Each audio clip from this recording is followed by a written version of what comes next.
하나님 말씀 구약 출애굽기 5장 15절부터 6장 1절까지의 말씀입니다. 출애굽기 7번째 시간 강한 손이라는 제목으로 하나님의 말씀 전하겠습니다. 오늘의 이야기는 기원전 1200년경 이야기입니다. 이집트에서 있었던 사건이고요. 우리나라 역사로 보면 고조선 시대에 해당이 됩니다. 고조선이 중국의 한 무제에게 멸망을 당했는데요. 이스라엘은 이집트의 국가 노예로 전락한 상황입니다. 이스라엘의 지도자 모세는 노동에 시달림에서 잠시 벗어나 하나님께 예배드릴 수 있게 해달라고 요청을 합니다. 하지만 이런 요구는 이집트 왕에게는 게으름으로밖에는 보이지 않았습니다. 이집트 왕은 그 요구를 거절할 뿐 아니라 오히려 전보다 더 어렵게 노동을 하게 만들어 버렸습니다. 벽돌을 만드는데 꼭 필요한 짚을 주지는 않고 벽돌 개수는 이전과 똑같이 만들라고 명령했습니다. 이스라엘에 대한 억압을 더 강화한 것입니다. 이런 억압 강화에는 여러 가지 포석이 깔려 있습니다. 첫째, 이스라엘의 지도자 모세와 백성들 사이를 이간시키는 것입니다. 이를 심하게 시켜서 모세에게 품고 있었던 기대를 무산시켜버리고 그들 사이를 갈라놓으려고 하는 것입니다. 잘 아시겠지만 노동자들이 하나로 뭉치게 되면 사장이나 권력자들은 위협을 느끼게 됩니다. 마치 국민들이 하나로 뭉치면 정치인들이 국민들의 뜻을 따르게 되는 것과 같습니다. 두 번째는 이집트 왕만이 최고의 권력자라는 사실을 보여주는 것입니다. 이스라엘이 편하게 일할 수 있는 것은 하나님께 달려있다는 것이 아니라는 걸 보여주는 거죠. 오히려 이집트 왕에게 달려있다는 그 사실, 냉엄한 현실을 보여주려고 하는 것입니다. 셋째는 모든 책임을 모세에게 뒤집어 씌우려고 하는 것입니다. 이스라엘 백성이 더욱 고통을 당하게 된 것은 모세 때문이고 모든 잘못과 책임은 모세에게 있다는 것을 보여주는 겁니다. 그리고 모세를 통해 주어진 하나님의 약속은 거짓말이라고 단정해버립니다. 이집트 왕에 대한 모세의 요구는 마치 계란으로 바위를 치는 것처럼 보였습니다. 이제 모세는 동족에게는 원망을 듣고 그 책임을 져야 하는 상황입니다. 진퇴양난의 위기입니다. 이처럼 하나님이 시키시는 일은 때로는 쉽지만은 않습니다. 매우 큰 장애물을 만나기도 합니다. 사실 우리가 학교에서나 직장에서나 사업을 할 때나 어떤 일을 하더라도 대가 없이 결과를 볼 수는 없습니다. 사소한 일에도 대가가 요구되는데 하물며 한 민족을 살리는 일에 어찌 그리 쉽게 이루어질 수 있겠습니까? 가치 있고 의미 있는 일은 반드시 그만한 대가를 요구합니다. 시편 126편 5절과 6절입니다. 눈물을 흘리며 씨를 뿌리는 자는 기쁨으로 거두리로다. 울며 씨를 뿌리러 나가는 자는 반드시 기쁨으로 그 곡식단을 가지고 돌아오리로다. 우리처럼 하나님의 사람들은 모름지기 예수님의 위로와 격려를 들을 만한 자격이 되어야 합니다. 예수님은 산상수훈에서 그러한 자격을 갖춘 자를 이렇게 표현하셨습니다. 마태복음 5장 10절에서 12절입니다. 의를 위하여 박해를 받은 자는 복이 있나니 천국이 그들의 것임이라. 나로 말미암아 너희를 욕하고 박해하고 거짓으로 너희를 거슬러 모든 악한 말을 할 때는 너희에게 복이 있나니 기뻐하고 즐거워하라. 하늘에서 너희의 상이 큼이라. 너희 전에 있던 선지자들도 이같이 박해하였느니라. 정말 하나님의 뜻을 행하려고 한다면 고난과 박해가 있을 것을 예상해야 합니다. 이스라엘 역사는 우리나라 역사와 매우 비슷합니다. 가까이에는 일제시대에 우리가 고통을 당했던 것과 유사한 역사가 이스라엘이 이집트의 국가 노예로 있던 시절입니다. 당시 이집트의 노동자 감시체계는 이집트인 감독자들과 이스라엘인 기록원들로 이원화되어 있었습니다. 6절과 14절에 나오는데요. 최고 감독권은 이집트인이 차지하고 현장 감시는 이스라엘에게 맡깁니다. 이 또한 이집트인 왕의 노련한 억압 수법이었습니다. 우리 일제시대의 친일파 앞잡이들 기억나시죠? 일본의 앞잡이들. 우리 다 같이 식민지 지배를 당하고 있었습니다. 근데 일본이 한국인들 중에, 조선인들 중에 일부를 뽑아서 약간의 특권을 줍니다. 그리고 한국인들 감시하게 하는 것이죠. 그러면 자기 자신도 피지배인임을 잊어버리고 억압하고 있는 일본에 철저하게 복종하면서 한국인들은 억압하고 감시합니다. 그리고 일본을 등에 업고 동족의 피를 빨아먹었던 자들이 바로 친일파죠. 일본의 앞잡이들입니다. 근데 이집트도 이스라엘을 지금 그렇게 다스리고 있는 것입니다. 노예들 중에서 일부를 뽑아서 최소한의 특권을 줍니다. 동족인 노예들을 감시하게 합니다. 뽑힌 자들은 본인들도 노예라는 사실은 잊어버리고 그 특권을 놓치지 않으려고 억압체제에 적극적으로 협조합니다. 반면에 뽑히지 못한 자들은 뽑힌 자들의 상태를 일종의 신분 상승으로 여기고 자기도 그 자리에 올라가려고 기회를 잡으려고 은연중에 경쟁을 하게 됩니다. 이걸 분리 통치 수법이라고 합니다. 동서고금을 막론하고 억압체계에서 착취제도를 운영하는 데 즐겨 쓰던 방식이었습니다. 일본도 우리나라를 그렇게 다스렸던 것이죠. 그런데 우리가 해방 이후에 반민특위를 통해서 친일파 정리가 제대로 안 됐기 때문에 아직도 그 잔재가 남아 있습니다. 여전히 외세를 등에 업고 자기 배만 채우려고 하고 기득권을 지키며 권력과 이익만을 챙기려는 자들이 있습니다. 이 부분을 분별하셔야 됩니다. 성경을 통해 우리에게 하나님의 그 지혜를 주시는 것입니다.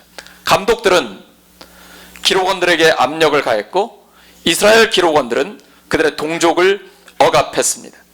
하루에 할당된 일의 양이 충족되지 않자 이집트인 감독들은 기록원들을 매질하고 신문했습니다. 14절 보시기 바랍니다.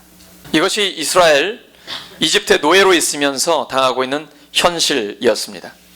이스라엘 기록원들은 곤경에 처하게 되자 이집트 왕을 찾아가 항의합니다. 벽돌을 만들 집도 주지 않고 이전 양만큼 벽돌을 만들라는 것은 부당하다고 주장합니다. 15절에 기록되어 있죠.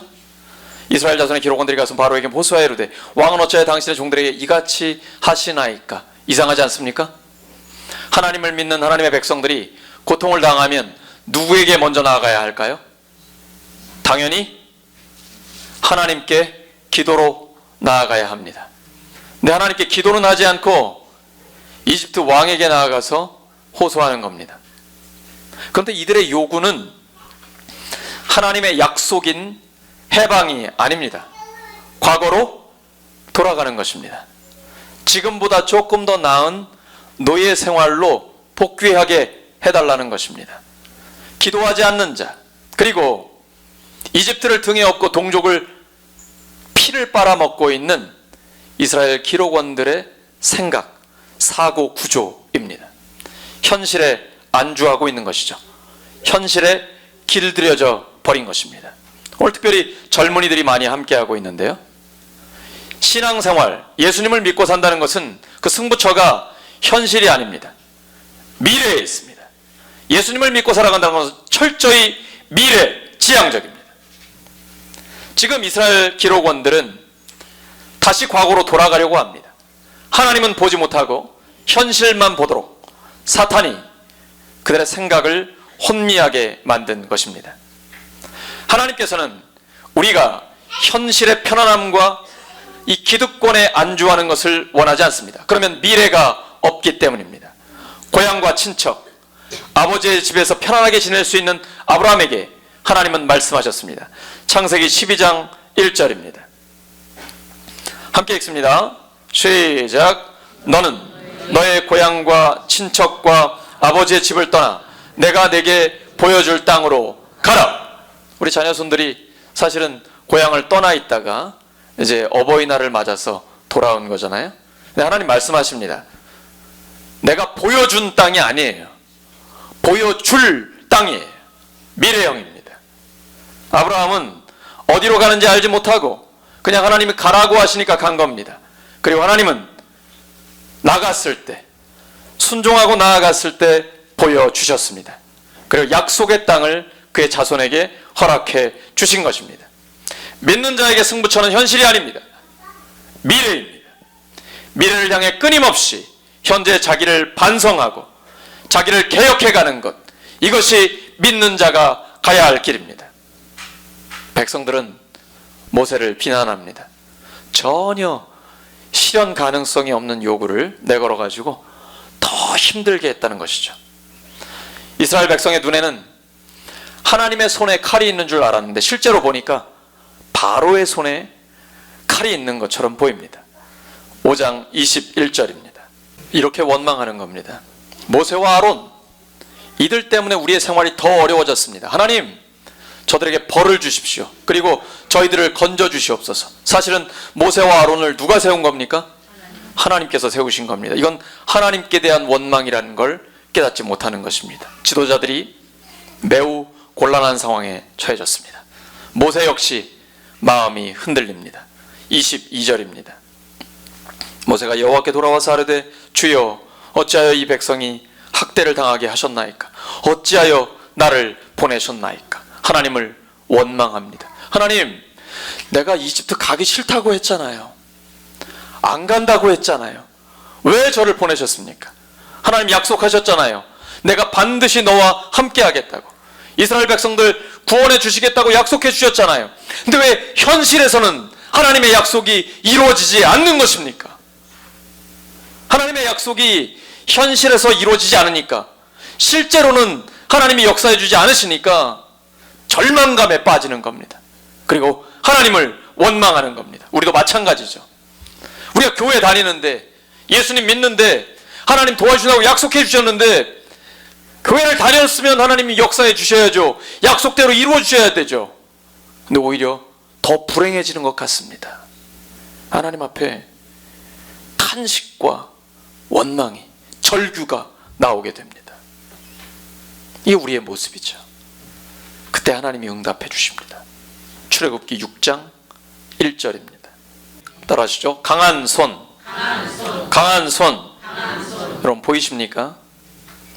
하나님께서는 모세의 시선을 돌리시는 겁니다.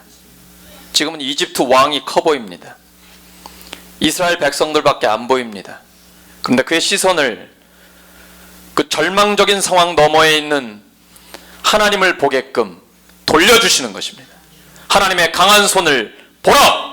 하나님 말씀하시는 거예요. 반드시 이루어 주시겠다라고 말입니다. 모세는 지금 무능력합니다. 모세가 무능력하다고 하나님이 무능력하신가요? 오히려 기회가 됩니다. 사실 이스라엘의 해방은, 구원은 인간적인 협상을 통해 이루어지지 않았습니다. 오직 하나님의 능력을 통해 이루어졌습니다. 지금 모세가 바로와 첫 대면했습니다. 백성들은 더 힘들어졌습니다. 겉만 보기에는 참패를 당한 것 같습니다. 그러나 그렇지 않습니다. 마지막 승리를 향한 시작에 불과합니다. 마지막에 이기는 자가 진짜 이기는 자입니다. 말씀 정리합니다. 하나님의 자녀는 절망적인 상황에서도 그 상황 너머에 계시는 하나님을 바라볼 수 있는 눈이 있어야 합니다. 하나님의 강한 손을 보는 것이죠. 우리를 위해 죽으시고 부활하신 예수님을 바라보는 것입니다. 그때 비로소 확신이 생깁니다. 인간적인 무능력은 하나님의 무능력이 아닙니다. 사실은 우리가 약할 때 하나님의 능력은 완전하게 나타납니다. 고린도후서 12장 10절입니다. 함께 읽습니다. 시작. 나는 그리스도를 위하여 병약함과 모욕과 궁핍과 박해와 곤란을 겪는 것을 기뻐합니다. 내가 약할 그때에 오히려 내가 강하기 때문입니다. 하나님의 강한 손을 볼 수 있는 믿음의 눈이 열리시기를 예수님의 이름으로 축원합니다.